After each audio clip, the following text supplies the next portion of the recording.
Hey guys, it's Danny. Today we are talking about some mini Phalaenopsis. It is the season and they're all spiking. It's kind of late, to be fully honest. The summer was so long and it dragged on for so long that my mini phals are just now kind of growing their flower spikes. They're gonna be in bloom in 2 months. 3, maybe, I don't know. They're late this year, but it's okay. I'm not complaining because I do actually have quite the good results. And I want to show you those results and talk a little bit about the mini phals, you know, give you my tips, my experience, all of those things. It's going to be a nice chill video, but hopefully pretty informative as well. Right, so before we start, don't forget to give this video a like if you end up enjoying it and you're getting something out of it. And why not subscribe? I post multiple times a week and it's completely free. But if you're feeling a little extra and you can and you want to support the channel further, do consider becoming a member and getting access to some exclusive videos and some behind the scenes. Also, you can use the affiliate links down below or check out the merch. We have beautiful mugs at the moment, orchid mugs, and more on the way, or just use the super thanks option below my videos. Right, so with that said, let's head on to the orchids. There's so many of them and you will see the roots have grown pretty much everywhere. If I'm gonna remove them, I'm gonna break everything. I kind of don't want to go through that right now. I'm gonna go through it when I move. So I'm just gonna direct you guys there. We're gonna take a look at them, we're gonna talk about them, and I don't know, see where this video takes us. Alrighty, so here we are. This is my entire Phalaenopsis or mini Phalaenopsis collection. You will see I have a sort of a medium-sized Phalaenopsis there as well. It is blending in very well. So these mini phals, the older they are, the bigger they get. They will, however, not reach the full potential, let's say, of a true big standard Phalaenopsis. But as you can see, they do get quite big. And these guys are, let's say, 4 years old, 5 years old, some of them in my collection, 3 to 5 years old, let's say. And some are newer because every year I do tend to get a new one. So first off, where do I keep them? Well, above, and excuse the darkness, it is very, very early morning. That's how we do things. So above, it's my southern window. Usually I have pretty bright light there for the Cattleyas, but it never reaches to the Phalaenopsis because these guys can actually grow very, very well under artificial light. As you can see, they receive no natural light and they grow very well. And the artificial light that I have here, can I show you? It is not even grow light, it is normal kitchen LED tubes, and they are pretty old at this point. I have these guys for a lot of time, ever since do you remember the wire shelf era? Yeah, ever since then. Now the reason why I have them under this type of light is economy. I needed the Barinas for another shelf, and as you guys know, I ordered Barinas from Amazon.com, which is USA, so pretty much I import them. I pay extra for transport, I pay extra for taxes, blah blah blah, all of that stuff. So the Barinas are double the price you see on Amazon. So wherever I can, you know, reuse the Barinas, repurpose them and use something else, I do it. So these Phalaenopsis are growing under artificial light. They never see natural light, and 2, kitchen light. That is, it's not even grow light. And I'm very happy with the results. Could I get better results with proper grow lights? Possibly, probably, yes, but it's not worth the investment at this point. When I'll have more money, I will buy them Barinas, but for now, they will have to do with the kitchen lights. So what are they doing with the kitchen lights? Well, they're doing flower spikes. They're doing very well. Yeah, I'm not complaining. I hope you can see the flower spikes in all of this mess. Now, the spikes are a little tiny. This one has 3. Look at that. 1, 2, 3. Now, the flower spikes are kind of late this year because the summer was very hot, very prolonged, actually. And the nighttime cool down happened pretty late in the season. It happened mostly at the end of November or December, something like that. So now it's January and the flower spikes are rather tiny. You'll always have, and you will notice if you have many Phalaenopsis. If you don't have many Phalaenopsis, you will not notice it probably, but the more Phalaenopsis you have, the more you'll discover that some are just not like the others. Captain Obvious here. What I'm referring to is that some will be prone to producing flower spikes with a milder cool down. Look at this one. Oh, we have 3 flower spikes. 1, 2, 3. So you can see these flower spikes are a lot more grown than, let's say, the one in the back here, right? And well, this happened because this is the type of hybrid that doesn't need that cool down to 17, 18 degrees Celsius. It can do with a cool down of 20 degrees Celsius or 21 degrees Celsius. So you'll notice the more orchids you have, that some will just not necessitate you going down to 90 degrees Celsius. And if you don't have a lot of orchids and you get away with 21, 22 degrees Celsius with your orchids spiking, you're gonna be like, what is this girl on the internet talking about 17 degrees Celsius? Well, it's not quite like that. It's just that each orchid, it's its own little individual. So you will have some spikes which are further along than others. If you have a variety of Phalaenopsis, that is absolutely fine, absolutely normal. And yeah, some just need a more accentuated cool down, although it's not really all that bad. At 18 degrees Celsius, I'm feeling very comfortable. Are you? Yeah, it's not that cold. It's certainly not 25 degrees Celsius, that's for sure. But you will discover that some are just spiking faster and easier than others. And, you know, it all depends on their heritage. These are very, very complex orchids, very complex hybrids. I'm not entirely sure which hybrids have been mixed with all of these, because many of them, and by many I mean 99% of them, have no IDs. They're flower shop purchases, and even though, yeah, I ID them myself using the internet, you know, you cannot be sure, that's one. And second, you can't even find them on the internet because they're not even registered. So who knows what parents they have and what cool down requirements those parents have. And even if they have the same parents as another variety, you don't know how much each parent contributed or what heritage each parent gave to the hybrid. Am I making any sense? Yeah, it's a lottery, you never know. So that's how we can explain this, let's say, variety of cool downs, and how some of you have absolutely no flower spikes if you don't do a proper like cold garage cool down, and some of you have no issues, like in your home you don't have to put these orchids anywhere else other than maybe your living room or bedroom or things of the sorts, and you have no issues. You can spike them very well. Depends on your luck, depends on what type of hybrids you happen to acquire. Now, how many do I have here? I'm not gonna do a count now, but I think I have, I mean, let's do a count. And these are not all the Phalaenopsis that I have, though. I mean, I have a few scattered around, but this is the bulk of it. Okay, I did a quick count. I have 48 here, but as I was saying, I have a few more scattered here and there because, yeah, there's not enough space here. So let's round it nicely to a 50. I have 50 mini Phalaenopsis, and they're all different in my opinion. Let me change the angle, right? Because this is becoming boring. Okay, here we are. This one is already blooming. Look at that. This is actually a medium-sized Phalaenopsis. The flower spikes are coming from this one. There's another flower spike here. See the problem, because the light is coming from kind of behind it, because she's down here, not up there. Maybe I should put it up there, actually.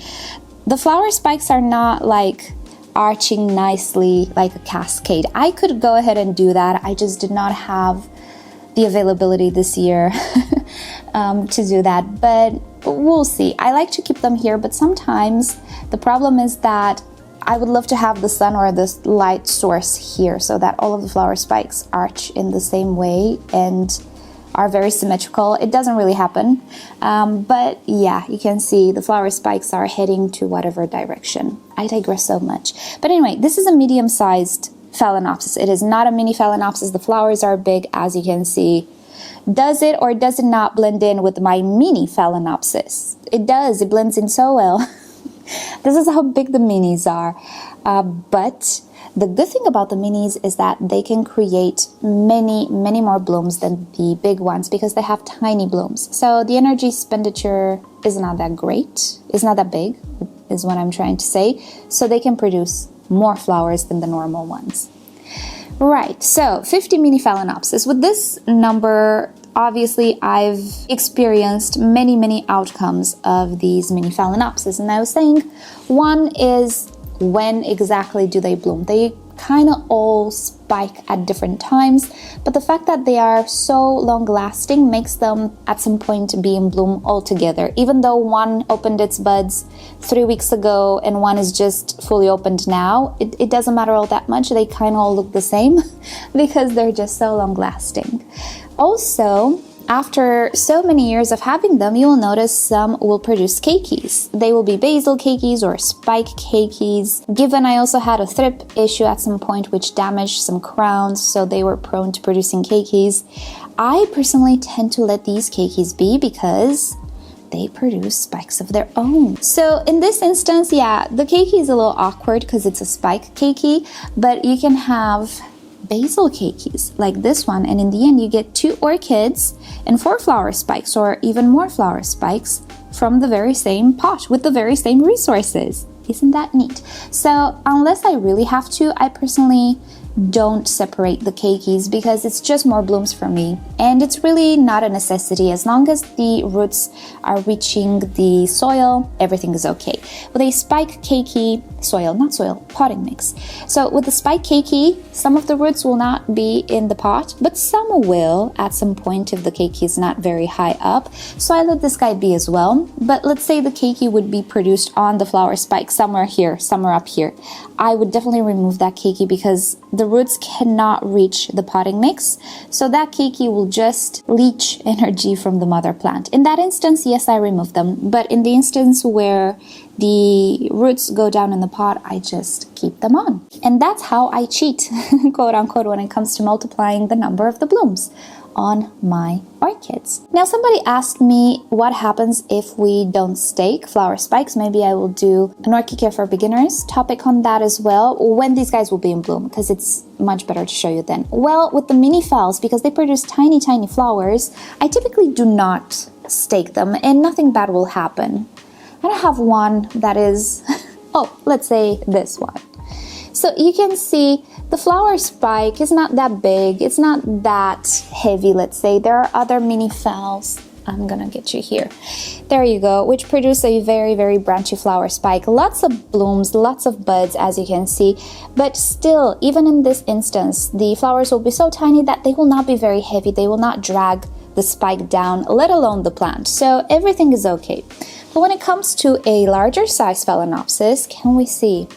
The spike is indeed heavy. And this orchid, it's not gonna fall because it's supported by these bars.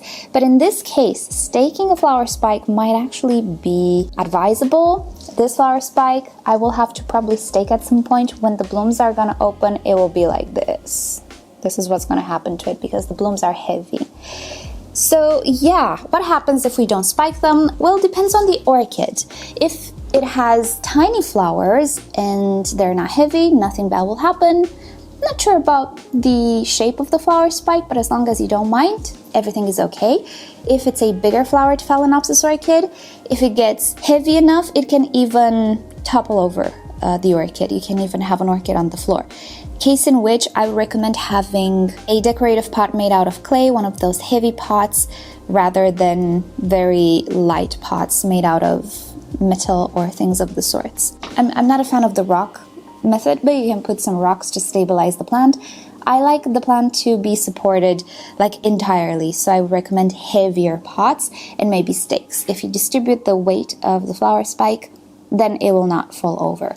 So in the case of the mini phals that don't need staking, it's a preference. It's not gonna hurt them if you stake them. It's not gonna hurt them if you don't stake them. Depends on your preference. You can play around with what you like. 1 year, let them unstaked, see if you like them. 1 year, maybe stake them and maybe try to shape the flower spike and see how you like them. It's absolutely your choice. But when it comes to the big flowered ones, there's a risk there that the flowers will either break the spike, and I've had it happen, either they will topple the orchid over, either, you know, it's not gonna look good. Depends. So staking is more of a personal choice depending on your orchid and on your preference. Now you might see that some of these orchids are in tinier pots, let's say, normal pots, while others are in these very tall pots. Well, I have a lot of these pots. I like them. They're so beautiful. And they're actually self-watering. The pot inside, you know, you can lift it, and down there you will see that's a reservoir, and the pot inside has a cone. They're very cute. They're very big, and they're very suitable for mini Phalaenopsis, even though they're ginormous. Yes, we see, yes, ginormous pots, like I like them. You guys know me, I like buckets for my orchids. They're very good for mini phals because they can retain more water, and as they grow and you get this like multitude of roots, you do want to have some support. You want to have some reservoirs. You want to have plan B there, especially if you live in a hot country. So these pots are wonderful and I love them, and in the end I want to pot as many of my mini phals as possible in them. Problem is they also consume a lot of potting mix. Now I have them there in a mixture of sphagnum moss and bark, topped off with bark. At the time when I potted them, I didn't have any more moss. There was this bit of a crisis. I usually get moss from Orchids Deluxe. They had like the tiniest package for 20 euros. Now I looked at their website, the prices are low again. It just so happens that I have very, very wonderful viewers that sent me some packages of sphagnum moss, and now I do have a lot of sphagnum moss, enough in any case for all of these guys. So yes, you can see more of these mini phals in these pots in the future. I will repot them in these pots. I just want to wait for them to finish with their flowers. At this point, I didn't want to disturb them anymore, and trust me, they are in these old pots for years, like 3 years, maybe 4, verging on 4 at this point. Their roots are in there. I will have to damage the roots a lot to repot them at this point. And they had flower spikes and I didn't want to really disturb them. So that's why they're not all in these beautiful pots. But in the end, I think this is the largest sized pot that I will end up with. So you remember, you get your mini Phalaenopsis in this tiny, tiny, tiny little pot like this, and you end up maybe in something like this out of necessity. That's how big they grow. And if you're an overpotterer like me, join the club. Cookies on the right. Have a drink, have a beverage. You're welcome in my club. We are special like that. If you're an overpotterer, yeah, you will need big buckets for these guys as they grow. After 3-4 years, you'll see what little monster you'll have on your hands. But they're such a joy, and in the end, they don't need a lot. Honestly, they need proper fertilizer. I would not have these results without proper fertilizer. And I would encourage you to also use slow release fertilizer with these guys, because there will always be that Sunday when you need to take the kid to football practice, or you need to babysit the neighbor's dog, or you need to, I don't know, you need to do something, and you'll say, oh, I'm just gonna put some water over these guys and call it a day. I'm not gonna fertilize them today. And next weekend, oh, I need to do the other thing. I'm not gonna fertilize them next weekend either.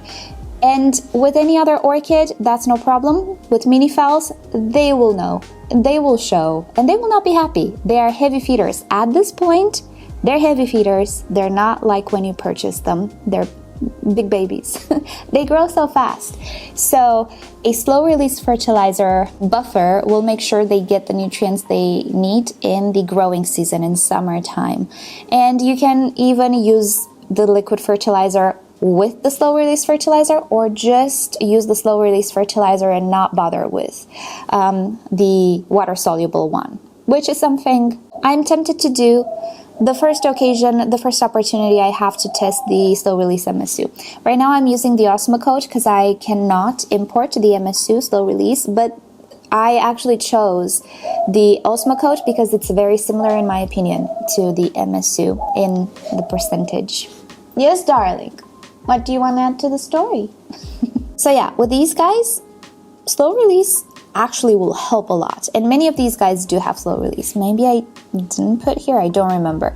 But I will definitely refresh the slow release, add more each spring to all of these pots. It does help. So I started to say they don't require a lot. No, they do require fertilizer. They're heavier feeders. They require proper watering. They are tolerant of drought, but proper watering will make sure you don't have crinkly leaves and split leaves and all of those anomalies and very annoying things that can happen, especially in summertime.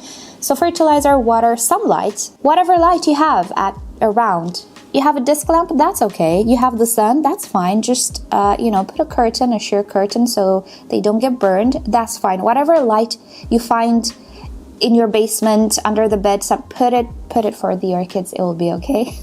And they need that cool down, you know, in the autumn time, it's easier to give them the cool down. They need that little cool down, and hey presto, you have flowers. There we have beautiful mini phals ready to burst into bloom. Right, so I think that's about it. I blabbed a lot, but I hope you got some tips and just enjoyed hanging out with me and hearing about mini Phalaenopsis and how I treat them. Right, so let's go back to put together Danny and do the outro for this video. Alright, so that is about it for today. Thank you guys so much for watching. As you can see, lots of exciting things to come from my mini phals. I hope I have room for all of them. Good thing is, they do great like inside the home as well. They don't need like a special shelf or anything. Plus, if I want to give them a cool down, I can put them outside and maybe they will spike earlier than this year. I don't know, we'll see. So, yeah, I'll find a place for them. But as you could see, they're not really that mini anymore. They're quite large. Imagine if I had a collection of big phals. That's impossible. So yeah, I'm pretty happy with the mini phals as they are, and they're just so easy to find at the flower shop, and they're more affordable than other Phalaenopsis, so I want all of them. Right, so with that said, thank you so much for watching. Hope you've enjoyed hanging out with me today, and with that said, I'll see you all next time. Bye!